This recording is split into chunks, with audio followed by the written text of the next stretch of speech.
চাই আমার বিষয়টা দেখুক যারা দায়িত্বে আছে। এখন ক্রিকেটেরই একটা আলাদা কালচার আছে, ওই কালচারটা হয়তো আমরা এখনো অ্যাডাপ্ট করতে পারিনি ঠিকভাবে।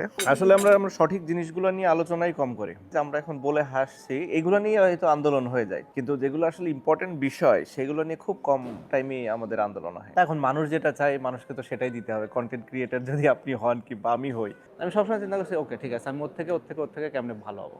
সোজা কথা, যে 5টা টপ টিমের প্লেয়ার, ওকে এর থেকে আমি যদি ভালো হইতে পারি আমি পৃথিবীর সেরা।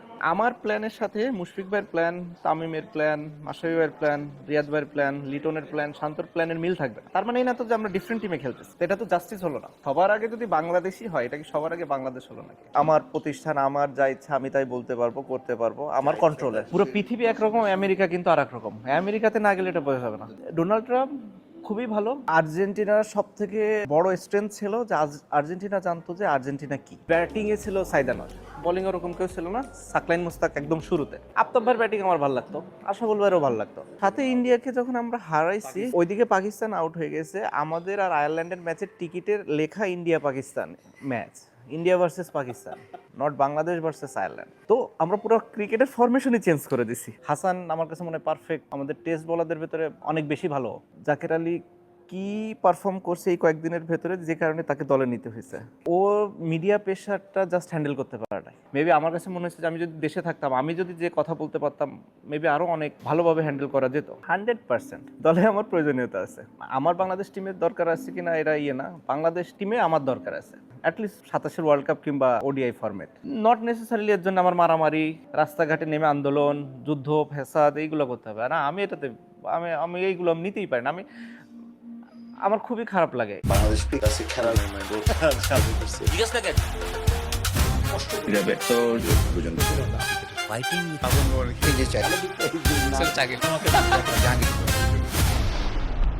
Of screen with Saeed Zaman. কেমন আছেন সবাই? আমি সাইদ জামান।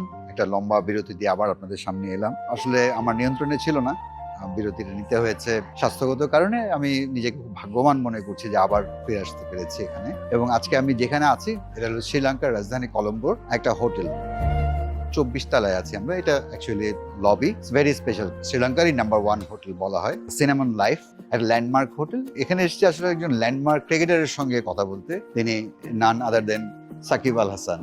Here he comes. Good to see you after years.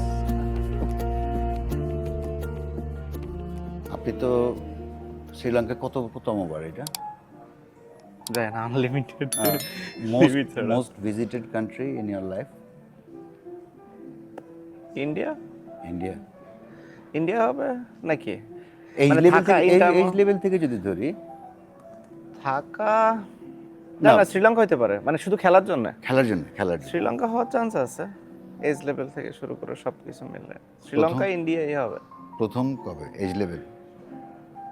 হ্যাঁ, এজ লেভেল আন্ডার 19, তারা 2000 খেলছি আন্ডার 15, খেলেনি 17, 15-17 মনে হয় না খেলছি শ্রীলঙ্কাতে। এইচপি, এটিএমেও আসছে কিনা যায় না, এজ লেভেলে আসছে, আন্ডার 19 আসছে। তখন তো শ্রীলঙ্কা একদমই ডিফারেন্ট ছিল, মানে সম্ভবত এটা 2002-3-4 এর দিকে, রাইট? প্রথম আসা 6-6 ছয়ের দিকে হবে। 6-এর দিকে। তো আমি তো 5-এ আসছিলাম, আর তখন তো কলম্বো শহরও এত হাই রাইজ। না না, তখন তো তাজি তাজ সব থেকে সমুদ্র। অনেক বড়। এখন তো এইগুলা হয়ে তাজি দেখা যায় না। বাট তাজিতে একটা মজা ছিল যে রেস্টুরেন্টটা তো মানে আমাদের ফুডের না, সঙ্গে। এখন এখানে অনেক অপশনই অপশন, এইখানেই আছে কতগুলো 5-7টা ভালো আগে restaurant। ক্রিকেট খুব পপুলার ছিল না? হ্যাঁ, এখন তো সবাই ক্রিকেটে- যায় ওয়ান গলফেস মল, ওইখানে আছে সব। হাতের কি অবস্থা? হাত এখন ভালো আছে, ফার্স্টে কিছুদিন খুবই হয়েছে, এখন একটু একটু বেটার হচ্ছে, বাট আরো লাগবে। প্রপার রেস্ট হলে হয়তো 2 সপ্তাহতে ঠিক হয়ে যাবে। I got surprise. আমি ভাবছিলাম যে দাম্বুল ক্যান্ডিতে তো লাস্ট ম্যাচ ছিল, রাইট? আমি ভাবছিলাম যে সাকিব হয়তো রেস্ট নেবে, ওটা তো নো ম্যাচ ছিল, যে আপনার দরকার ছিল এটা খেলা। না, খেলার দরকার ছিল না, বাট ওই যে এখন একটু ব্যাটিং করা শুরু করছি, তো একটু ব্যাটিং প্র্যাকটিস হলো ভালো হতো, সেই কারণে খেলা। বাট বৃষ্টিতে তো আর ব্যাটিংটা করা হয় না। এটা কততম ইনজুরি জীবনের? আনকাউন্টেবল? না, আমার তো এমনি খুব বেশি যে ইনজুরি হয়েছে তা না, কিছু হয়েছে, এটা তো স্বাভাবিক, এতদিন খেললে তো কিছু ইনজুরি হবে। বাট একটা ইনজুরি তো অনেক লম্বা সাফারিংস ছিল, একটা ভয়ও ছিল। এক্স্যাক্ট ইয়ারটা মনে নেই, আঙ্গুলেরই। ওইটা ওই যে শ্রীলঙ্কার সাথেই খেলার সময় বোধহয় কোনো একটা ট্রাই নেশনের ফাইনালের দিন বাংলাদেশে। হ্যাঁ, ওইটা হয়েছে অনেক দিন। শিন পেইন ছিল অনেক দিন, আর গ্রোইনের পেইন ছিল অনেক দিন। এই তিনটা বড়, আর বাকি ছোট ছোট ফ্র্যাকচার টিয়ে হয়েছে।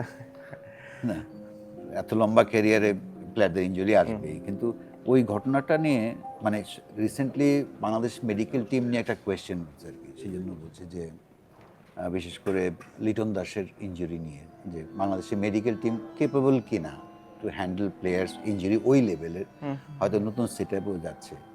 মানে আপনার এক্সপিরিয়েন্স থেকে আপনার কি মনে হয় যে এই মেডিকেল টিমটা তারা তাদের সর্বোচ্চ চেষ্টা করে, বাট আউটপুটটা ওরকম আসে কি না? বলা মুশকিল। আমাদের দেশে তো টেকনোলজিও লিমিটেড, সেই জায়গা থেকে তাদেরও লিমিটেশন অনেক থাকে। কেউ তার ইচ্ছা করে কাউকে ইনজুরি বেশি দিন প্রলং করতে চায় না কিংবা করে না। ভালো খারাপ থাকবেই। বেটার কোয়ালিফাইড মানুষ থাকলে হয়তো বেটার হবে। এখন যারা আছে তারা কোয়ালিফাইড না, সেটাও বলার কোনো রিজন নাই। তারা অনেক বছর ধরে আছে, একটা তো এক্সপিরিয়েন্স হয়। তো আমার পক্ষে আসলে বলা মুশকিল এত দূর থেকে থেকে যে ওইখানে না, আপনার নিজের ইনজুরিগুলো তো মেডিকেল টিমই বিভিন্ন সময় আপনাকে বিভিন্ন দেশে পাঠিয়েছে চিকিৎসা করে। এটা তো আমাদের দেশে সবসময় ছিল, বা মানে একদম ছোটবেলা থেকে দেখে আসছে যে ইনজুরিতে নর্মালি বেশিরভাগ টাইমে আমাদের বিদেশে যেতে হয় কিংবা আমরা যাই একটা সেকেন্ড ওপিনিয়নের জন্য। কিন্তু আমাদের স্বাস্থ্যমন্ত্রীরাও বিদেশি চিকিৎসা করেন। আমাদের দেশে সবাই বিদেশে চিকিৎসা করে, স্বাস্থ্যমন্ত্রী কেন, রাষ্ট্রপতির থেকে শুরু করে সবাই বিদেশেই চিকিৎসা করে। মানে ঠিক পলিটিক্যাল না, এটাই আসলে রিয়েলিটি। না, যারা সবাই করে। এবিলিটি আছে বাংলাদেশ থাকে না, কিন্তু বাংলাদেশে কিন্তু মানে যাদের চিকিৎসা হয়। সামর্থ্য আছে তারা সবাই বিদেশেই যায়। শুরু হয় ইন্ডিয়া থেকে, যাদের আর একটু বেশি সামর্থ্য আছে তারা থাইল্যান্ড, সিঙ্গাপুর যায়, আরও বেশি সামর্থ্য আছে হয়তো ইংল্যান্ড, আমেরিকা যায়, এই তো অস্ট্রেলিয়া যায়, বাট যাই বিদেশেই যায় মোটামুটি। অদ্ভুত ব্যাপার, দেখেন বাংলাদেশের ডক্টররা কিন্তু, আমি সিঙ্গাপুরে বাংলাদেশের ডক্টর দেখেছি, ব্যাংককে দেখেছি, থাইল্যান্ডে দেখেছি, তারা কিন্তু ওখানে উইথ এফিসিয়েন্সি কাজ করেন। বাংলাদেশে কি আপনি যেটা বললেন যে আমাদের সিস্টেম বা আমাদের ওই টেকনিক্যাল সাপোর্টটাই ল্যাক করে, যেহেতু আপনার আরেকটা পরিচয় আছে। এটাতে আসলে ঢুকতে গেলে আমার ওই স্বাস্থ্য বিষয়ে বেশ জ্ঞান অর্জন না, করতে হবে দেশের সামগ্রিক অবস্থার কথা বলছি। না, বাট আমি যেটা বললাম যে বাইরেই তো মানুষ যায় বেশিরভাগ ক্ষেত্রেই। আসলে টেকনোলজিগত হয়তো লিমিটেশন আমাদের অনেক বেশি আছে। সেই জায়গাটা যদি আমরা ভালো ভালো এখন তো অলমোস্ট অর্ধেকের বেশি অটোমেটেড। তো আপনার যদি ভালো মেশিনারিজ থাকে, টেকনোলজি থাকে, আপনার রোগ নির্ণয় করতে তো খুব বেশি একটা ডিফিকাল্ট হওয়ার কথা না। এখন রোগটা নির্ণয় হলে যেটা সুবিধা হয়